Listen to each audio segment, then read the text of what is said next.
Estamos de volta no Antenados na Geral, estamos falando um pouco sobre o poder da influência.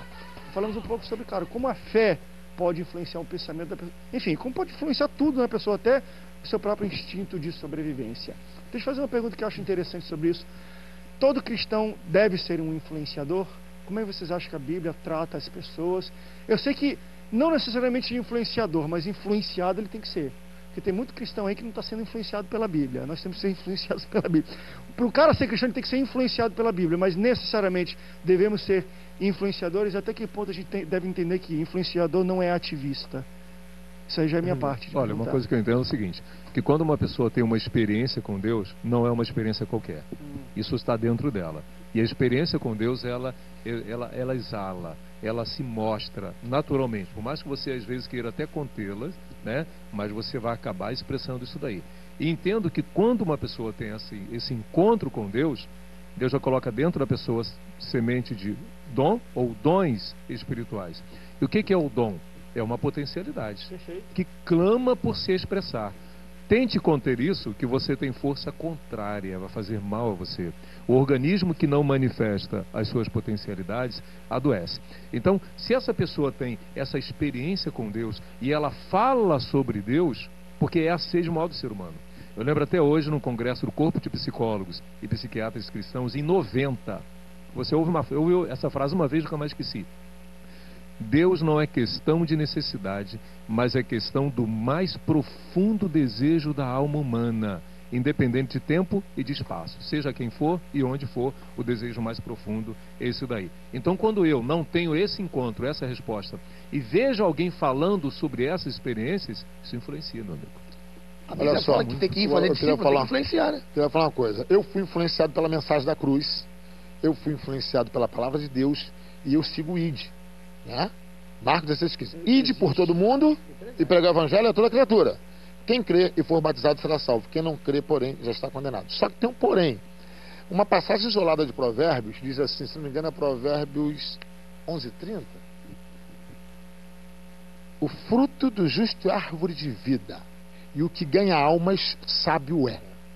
Então, eu preciso buscar sabedoria de Deus, que lá em Tiago 1:5, ele dá a todos sem nada propor, basta buscar.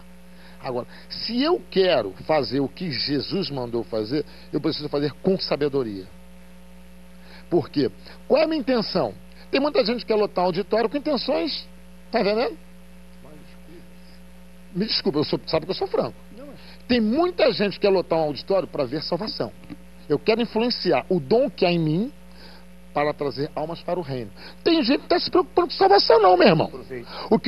O que nós estamos vendo aí, então, até que ponto vai o meu caráter de influência dentro do evangelho?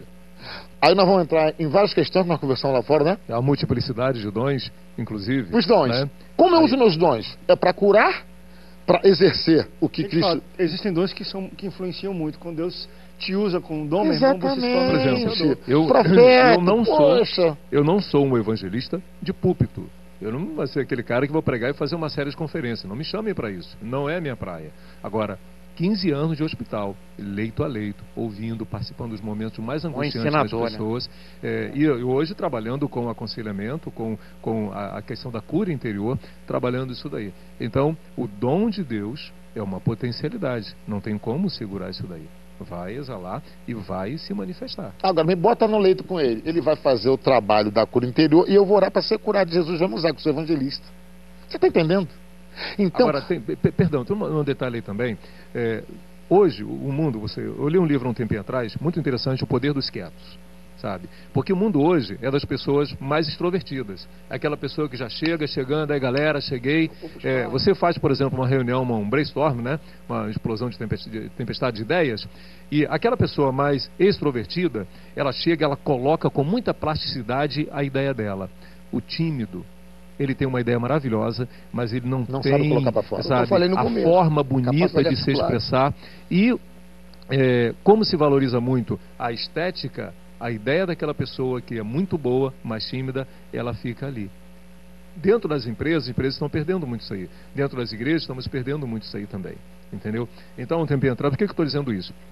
que um rapaz falou o seguinte para mim: evangelismo é relacionamento. As pessoas tímidas não são boas de relacionamento. Mas, ó, só para... E tem um talento extraordinário que precisa ser usado dentro do reino, dentro do trabalho da evangelização. Agora, o valor do silêncio, ele é tão importante, porque eu, assim, me permita falar, já que eu sou falante, né, vamos dizer assim, o valor do silêncio. A Bíblia diz, né, em Provérbios também, as todas aqui já conhecemos, e evidentemente que apreciamos, até o tolo, quando se cala, é sábio.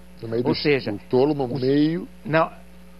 Até o tolo, no meio dos sábios, quando se cala, é sábio. O que acontece? O silêncio tem o seu valor. Então, não é que falar sempre tem um valor.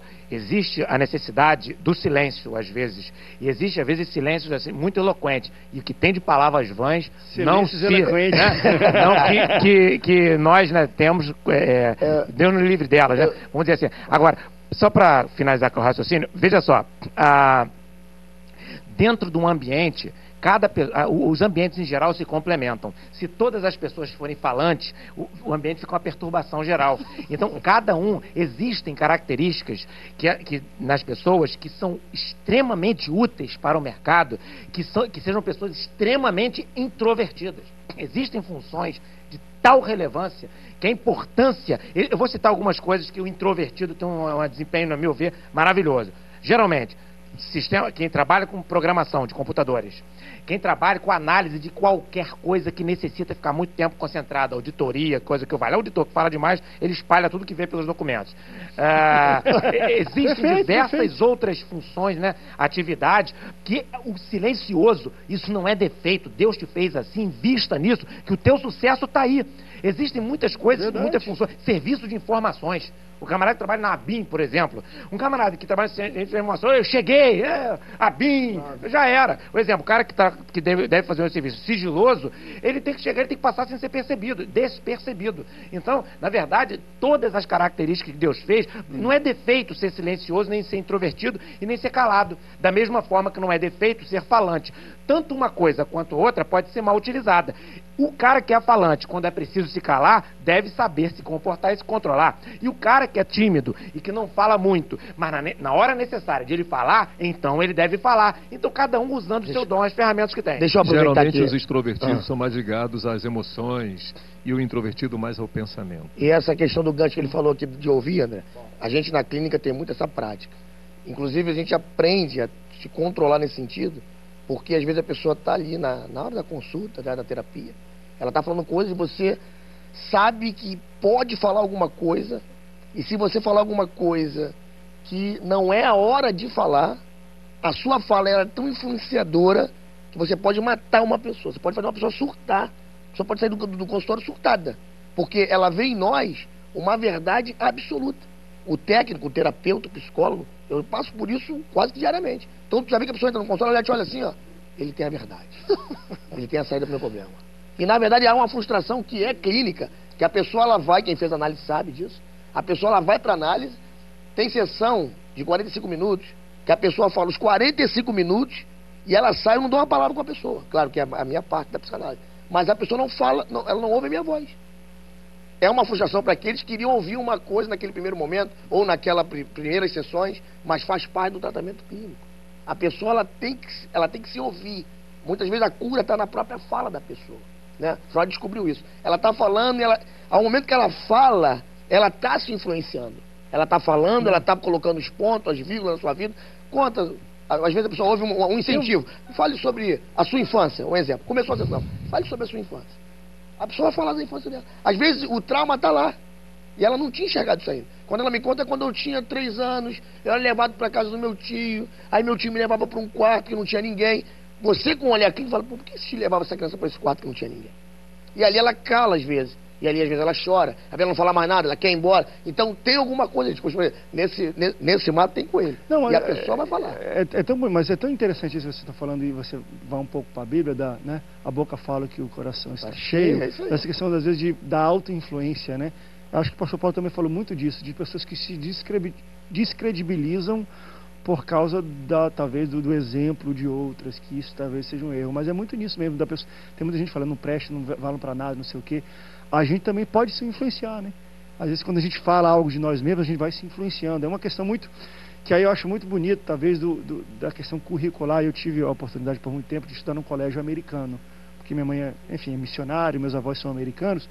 Tem muito essa questão de alguns temas que as pessoas só ficam falando bem de você mesmo e você fala de bem de você mesmo. Eu consigo, eu sou bom, eu posso.